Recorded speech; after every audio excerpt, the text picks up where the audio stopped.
izindaba lezi esizitholile kuyavela ukuthi umuntu okhombe u-Amber Shahir uwena. Yebo kunjalo.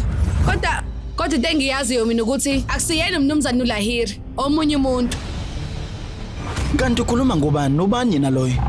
Uyazi ukuthi uSuntu usetholile ukuthi wonke lamaphepha namadokodo kanye negolide lihleli nathi. Dokotela, isimo sesiguli ngathi siya ngokungalungi. Umedem Shomile akekho kahle medem. Emva kokungibulala umama nendodana bebezobaleka bona ngithi nabo bonke ubucwebe namaphepha. Sizotheni mangabe bephumelela ekususeni lezo ingcelo zomthetho. Angeke ngivumele leyo nto yenzeke. Kule ndlela ingalesigebengu. Yey weMandiri, kuyini lokho okufihla emva kwakho? Namhlanje ngizonikeza uThunte lokho. Ngizomshada uRongoni mina. Leso isithembiso sami. Thunte ngomsombuluko kuze kube yisonto ngehora lesithupha kuStar Khanya kuphela.